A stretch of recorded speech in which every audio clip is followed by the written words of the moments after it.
सुप्रभात बच्चों, मैं विनोद कुमार अपने हिंदी साहित्य की कक्षा में आप सभी लोगों का हृदय से स्वागत करता हूं। आज मैंने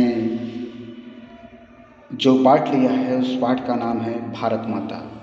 यह एनसीईआरटी कक्षा 11 आरोह भाग 1 में संकलित है भारत माता पाठ, जिसको लिखा है जवाहरलाल नेहरू जी ने। जैसा कि आप लोग जानते हैं, पंडित जवाहरलाल नेहरू हमारे देश के प्रथम प्रधानमंत्री रहे हैं और साथ ही साथ अपने देश को आज़ाद कराने के लिए इन्होंने अपना पूरा जीवन समर्पित कर दिया देश के प्रति। और इसी समर्पण को देखते हुए उन्होंने एक पाठ हिंदी में एक अपनी कल्पना और विचार प्रस्तुत किया है अपने लोगों के बीच में। वह पाठ के रूप में आपके सामने प्रस्तुत है, जिसका नाम है भारत माता। भारत माता पाठ। भारत देश को माता का दर्जा दिया जाता है। जैसे कि अलग अलग देश आप लोग जो जानते हैं, जैसे अमेरिका है, ब्रिटेन है, पाकिस्तान है, तमाम अलग अलग देश हैं, लेकिन उनकी क्या अपने देश के प्रति सोच है वह अलग है। लेकिन हमारे देश में चाहे वो धरती की बात की जाए, चाहे देश की बात की जाए, उसको माता का दर्जा दिया जाता है। माता का दर्जा देना, इसके पीछे भी कुछ कारण होते हैं। एक तो ये है कि हमारे जो संस्कृति है, हमारा जो धर्म है, वह माता को सबसे ऊपर रखता है। कि कहने का मतलब माता का जो स्थान होता है सबसे ऊपर रखा जाता है। इसी आधार पर चाहे धरती की बात की जाए तो भी हम लोग धरती माता कहते हैं, चाहे देश की बात की जाए तो भी उस देश के आगे माता का नाम लेते हैं। जैसे भारत, तो भारत माता। तो भारत माता का मतलब क्या है, या भारत माता कहने से तात्पर्य क्या है, या भारत माता का आशय क्या है, इन सभी बातों की चर्चा पंडित जवाहरलाल नेहरू जी ने इस पाठ में की है। तो इनके इस पाठ को पढ़ेंगे आप तो उसका तात्पर्य भी पता चलेगा। भारत माता पाठ का मतलब क्या इन्होंने दिया है, क्या कहना चाहा है, इसके आधार पर हम लोगों के सामने तो ये सारी जानकारी हमें मिलती है। देखिए बच्चों, एक चीज़ याद रखिए, कोई भी पाठ हमें जब मिलता है पढ़ने के लिए तो सबसे पहले उसके शीर्षक को ध्यान में रखा करिए। शीर्षक हमें जब मिलता है भारत माता तो हमें इस बात की थोड़ी सहानुभूति होनी चाहिए, थोड़ी सी बुद्धि विवेक का प्रयोग करना चाहिए कि ऐसा लेखक ने भारत माता क्यों शीर्षक दिया, क्या कारण है, क्या भारत माता के बारे में इसमें दिया गया है वो होगा, या भारत माता से संबंधित बातों की चर्चा की गई होगी। हाँ, तो वही होगा। तो आप जानते हैं कि शीर्षक को जब आप ध्यान में रखेंगे तो पूरे पाठ को एक बार समझने में बहुत आसानी होगी।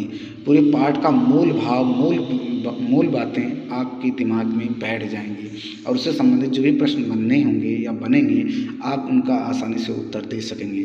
तो इसी को आरंभ करते हैं। आज नया चैप्टर आपके सामने है भारत माता, और उसके लेखक जो हैं जवाहरलाल नेहरू जी। सबसे पहले उनके बारे में जान लेते हैं। सबसे ऊपर 2 लाइन लिखी गई हैं, सच्ची संस्कृति को दुनिया के हर कोने से प्रेरणा मिलती है, लेकिन वह अपनी ही धरती पर पैदा होती है और उसकी जड़ें जन जन में समाई होती है। कहते हैं कि कोई भी संस्कृति, दुनिया की कोई भी संस्कृति हो, वह हर कोने में विद्यमान होती है, लेकिन उसकी जो जड़ें होती हैं, कहने का मतलब उसका जो मुख्य आधार होता है, वह लोगों के जन जन में समाया होता है, वह लोगों के हृदय में समाया होता है। तो इसी को आधार बनाकर भारत माता पाठ लिखा गया है। तो देख लेते हैं सबसे पहले जीवन परिचय इनका। पंडित जवाहरलाल नेहरू का जन्म 1889 ईस्वी इलाहाबाद उत्तर प्रदेश में हुआ था। इनकी प्रमुख रचनाएं मेरी कहानी एक आत्मकथा है, विश्व इतिहास की झलक, हिंदुस्तान की कहानी, पिता के पत्र, पुत्री की नाम, हिंदी अनुवाद है इनका, अंग्रेजी में है, हिंदुस्तान की समस्या, स्वाधीनता और उसके बाद, राष्ट्रपिता, भारत की बुनियादी एकता, लड़खड़ाती दुनिया, और लेखों और भाषणों का ये संग्रह है जो लड़खड़ाती दुनिया लिखा है इन्होंने। और इनकी मृत्यु सन 1964 ईस्वी में हो गई। जवाहरलाल नेहरू का जन्म इलाहाबाद के एक संपन्न परिवार में हुआ था। उनके पिता वहाँ के बड़े वकील थे। नेहरू की प्रारंभिक शिक्षा घर पर और उच्च शिक्षा इंग्लैंड में हैरो तथा कैम्ब्रिज में हुई थी। हैरो और कैम्ब्रिज यूनिवर्सिटी हैं, विश्वविद्यालय हैं, वहाँ पर इन्होंने अपनी उच्च शिक्षा ग्रहण की थी। वहीं से वकालत की भी पढ़ाई की, लेकिन नेहरू पर गांधी जी का बहुत बड़ा बहुत प्रभावित पड़ा। उनकी पुकार पर वे पढ़ाई छोड़कर आज़ादी की लड़ाई में जुट गए। कहने का मतलब आपने जब भी देखा होगा जवाहरलाल नेहरू और गांधी जी का जो आपसी संबंध था बड़े हृदय से था, और एक बार कहने पर गांधी जी के आह्वान करने पर, बुलाने पर वो पढ़ाई लिखाई सब छोड़कर स्थगित करके बीच में ही वकालत की पढ़ाई कर रहे थे, उसको स्थगित करके भारत देश को आज़ाद करने के लिए उनके आंदोलन में भाग लेने लगे। आगे चलकर सन 1929 में वे भारतीय राष्ट्रीय कांग्रेस के लाहौर अधिवेशन के अध्यक्ष भी बनाए गए और पूर्ण स्वतंत्रता की मांग की। कहने का मतलब 1929 में जो लाहौर अधिवेशन हुआ था उसमें ये भारतीय राष्ट्रीय कांग्रेस के अध्यक्ष बने और उन्होंने पूर्ण स्वतंत्रता की मांग इसी अध्यक्षता में की थी। नेहरू का झुकाव समाजवाद की ओर भी रहा। अब आगे देख लेते हैं कुछ और जानकारियाँ। सन 1947 में जब भारत स्वतंत्र हुआ तो नेहरू जी पहले प्रधानमंत्री बने और भारत के निर्माण में अंत तक जुटे रहे। उन्होंने देश के विकास के लिए कई योजनाएं बनाई, जिसमें आर्थिक और औद्योगिक प्रगति तथा वैज्ञानिक अनुसंधान से लेकर साहित्य, कला, संस्कृति आदि क्षेत्र शामिल थे। नेहरू जी बच्चों के लिए चाचा नेहरू के रूप में जाने जाते हैं। जैसे कि अगर वैसे इनको चाचा भी कहा जाता है, इसलिए कहते हैं कि क्योंकि बच्चों से अत्यधिक इनका लगाव था, इसीलिए बच्चे ने स्नेह से चाचा नेहरू का पुकारते थे और चाचा नेहरू के नाम से पूरा भारत देश इनको जानता था। शांति, अहिंसा और मानवता की हिमायती नेहरू ने अंतर्राष्ट्रीय स्तर पर विश्व शांति और पंचशील के सिद्धांतों पर प्रचार भी किया। ये इनकी प्रमुख कार्य रहे हैं भारत के लिए। अब इसमें इस पाठ के आधारित देख लेते हैं इस पाठ में मुख्य रूप से क्या दिया गया है।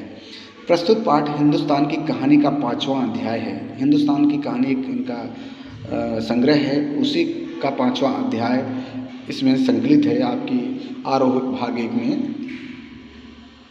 अंग्रेजी में भाषांतर हरिभाऊ उपाध्याय ने किया है। इसमें पंडित नेहरू ने बताया है कि किस तरह देश के कोने कोने में आयोजित जलसों में जाकर वे आम लोगों को बताते थे कि अनेक हिस्सों में बटा होने के बाद भी हिंदुस्तान एक है।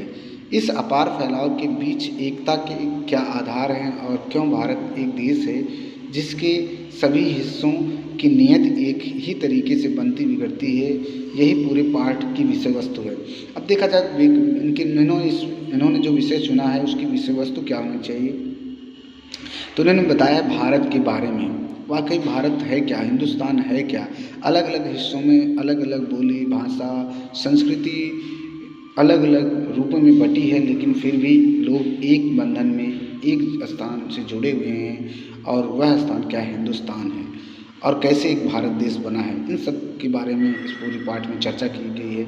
और लोगों से चर्चा करते थे, जलसों में जाते थे, उत्सव में जाते थे, भाषण देते थे, लोगों को बताते थे कि भारत क्या है और भारत माता क्यों कहा जाता है। इन सब बारे में चर्चा वो किया करते थे, जिसके सभी हिस्सों की नीयत एक ही तरीके से बनती बिगड़ती, यही पूरे पाठ की विषय वस्तु है। इसी क्रम में पंडित नेहरू ने भारत माता शब्द पर भी विचार किया है। मतलब उनके ये विचार हैं और उनका निष्कर्ष है कि भारत माता की जय का मतलब क्या है। अक्सर लोग भारत माता की जय काफ़ी राजनीतिक पार्टियों ने जब भारत माता की जय पर एक राजनीतिकरण किया तो लोग भारत माता की जय बोलने से अकुलाते हैं, जैसे कुछ वर्ग विशेष लोग। लेकिन उन्होंने भारत माता की जय का मतलब अर्थ बताया है क्या है। यहाँ के करोड़ लोगों की जय, भारत माता की जय का मतलब क्या उन्होंने बताया कि यहाँ के जो करोड़ों लोग रहते हैं उनकी जय। कहने की ज़रूरत नहीं कि अपने छोटे आकार के बावजूद इस लेख का कथ्य अत्यंत विराट और प्रस्तुतिकरण पैना है। कहने का मतलब बहुत छोटी बात है इन्होंने यहाँ पर प्रस्तुत की है, बहुत सामान्य सी बात, लेकिन यह अपने आप में बहुत बड़ी बात है, बहुत विराट है और इसका प्रस्तुतिकरण बहुत ही उत्तम और दर्शनीय है। तो इस पाठ में यह दर्शाने की कोशिश की गई है मुख्य रूप से। तो बच्चों सबसे पहले आप लोग पंडित जवाहरलाल नेहरू जी का जीवन परिचय तैयार कर लीजिए, उसको अपनी नोटबुक में लिख लीजिए और तदुपरांत अगले दिन से हम यह पाठ आरंभ करेंगे, भारत माता। आज के लिए इतना ही, धन्यवाद।